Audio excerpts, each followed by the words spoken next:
এ নাও জল। ইন্দ্র, তুমি আবার কি কাণ্ড ঘটালে? হ্যাঁ, জমিদারের মেয়ে এখানে দাঁড়িয়ে কেন? তুমি কি কিছু করেছো? বিশ্বাস করো বৌদি, আমি কিছুই করিনি। আর আমি এটাও বুঝতে পারছি না যে ও এখানে কেন দাঁড়িয়ে আছে। কিছু করনি বললেই হলো? জমিদারের মেয়ে কোথাও আসবে আর তার কোনো কারণ থাকবে না, সেটা হয়? কি হয়েছে?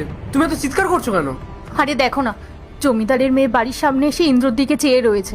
নিশ্চয়ই ইন্দ্র কোনো অভদ্রতামি করেছে। ইন্দ্র, সত্যিটা বল, তুই কি কিছু করেছিস? ওখানে জমিদারের মেয়ে তোর দিকে ওইভাবে তাকিয়ে আছে কেন? দেখ, তুই যদি কিছু করে থাকিস তাহলে আমাকে এখনই সত্যিটা বল। দাদা, আমি সত্যি জানি না ও এখানে কেন এসেছে। আর ও আমাদের কলেজেও পড়ে, কিন্তু এখানে কেন এলো আমি বুঝলাম না। দেখো, ওর মাথা খারাপ হয়ে যায়নি যে এরকম একটা নোংরা জায়গায় ও আসতে যাবে। আর ও তো মনে হয় জীবনে এরকম কোনো জায়গায় দেখেনি।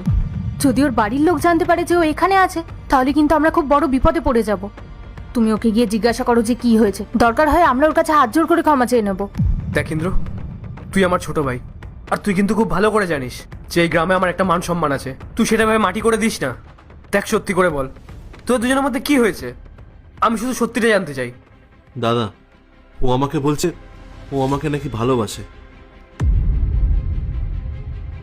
আমি ওকে অনেকবার বলেছি আমরা গরিব মানুষ, আমাদের ভালোবাসার কোনো অধিকার নেই, কিন্তু ও আমার কোনো কথাই শুনছে না।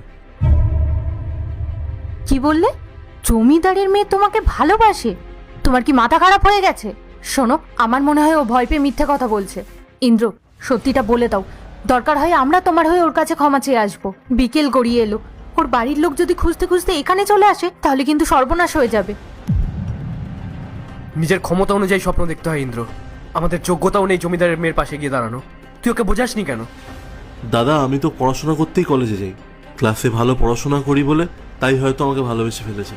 আমি ওকে অনেকবার বুঝিয়েছি যে আমার থেকেও কলেজে ভালো ছেলে আছে, কিন্তু আমার কোনো কথাই ও শুনছে না। ঠিক আছে, তুই ওর কাছে যা, কি ওকে বোঝা যে ও যদি এখানে দাঁড়িয়ে থাকে তাহলে আমাদের বিপদ হবে। ওকে এখনই চলে যেতে বল। যা কথা হবে পরে হবে, যা।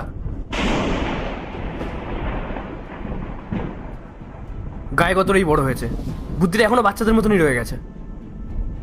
স্নেহা, এসব কি হচ্ছে? তুমি এখানে দাঁড়িয়ে আছো কেন?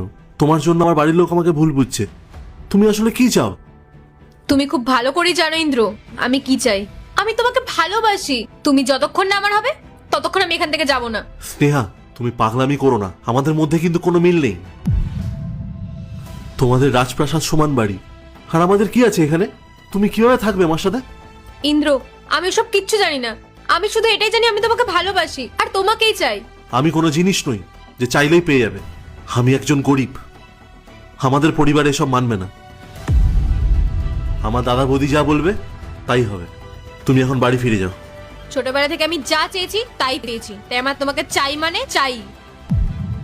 ম্যাডাম, আমার দেওর কি কোনো অভদ্রতামি করেছে আপনার সাথে? হ্যাঁ করেছে।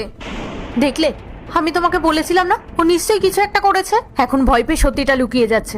ইন্দ্র, তুমি সত্যিটা বলে দাও, আমরা ওনার কাছে ক্ষমা চেয়ে নিচ্ছি। ইন্দ্র, তুই ওখানে এক কথা বললি আর এখানে এসে আমি অন্য কথা শুনছি। সত্যি করে বল, তুই কি করেছিস? আরে দাদা, আমি কিছুই করিনি। শ্রেয়া, তুমি দাদাকে বলো আমি কি করেছি তোমার সাথে। ওটাই তো সমস্যা দাদা, ও কিচ্ছু করছে না। আমি ওকে কবে থেকে বলছি আমি ওকে ভালোবাসি, ও বুঝতেই চাইছে না। ম্যাডাম, আমরা আপনাকে অনুরোধ করছি আপনি ওকে ছেড়ে দিন। ওর সাথে আপনার ভালোবাসা মানায় না। জমিদার বাবু যদি এই ঘটনাটা জানতে পারেন তাহলে আমাদের সব শেষ করে দেবে। দয়া করে আপনি এখান থেকে চলে যান। বৌদি, ওসব নিয়ে আমার কোনো মাথা ব্যথা নেই। ওর জন্য যা করতে হয় আমি তাই করব। রাজপ্রাসাদ হোক বা কুড়ে ঘর, আমি ইন্দ্রর সাথেই থাকবো। ম্যাডাম, আপনি যা বলছেন সেটা আপনার মনে হচ্ছে হয়তো ঠিক, কিন্তু বাস্তবটা সম্পূর্ণ অন্যরকম। আপনি রাজপ্রাসাদ সমান বাড়িতে থাকেন, আর আমাদের তো দুবেলা দুমুঠো খাবার পর্যন্ত জোটে না। দেখুন, ইন্দ্র পড়াশোনায় খুব ভালো। আমরা চাই ও পড়াশোনা করে অনেক বড় হোক। আর আপনার বাবার সঙ্গে আমাদের সম্পর্কটা খুব ভালো। আমরা চাই না যে এইসব কারণের জন্য ওনার সঙ্গে আমাদের সম্পর্কটা খারাপ হোক। আপনি যদি এখন বলেন যে আপনি ইন্দ্রকে ভালোবাসেন, তাহলে আপনার বাবা আমাদেরকে এই গ্রাম থেকে বার করে দেবে, আমরা পথে বসে যাব।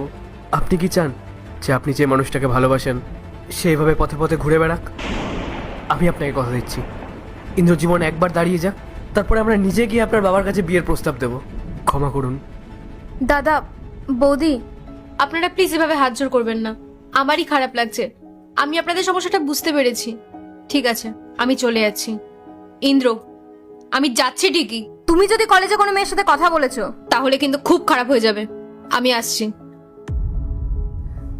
ইন্দ্র, তুই আর চিন্তা করিস না, আমি তোকে বোঝালাম। আর ও যদি তারপরেও না বোঝে, আমি নিজে গিয়ে ওর বাবার সঙ্গে কথা বলবো। তুই অত ভাবিস না, তুই পড়াশোনায় মন দে, যা। হ্যাঁ দাদা, যাচ্ছি আমি।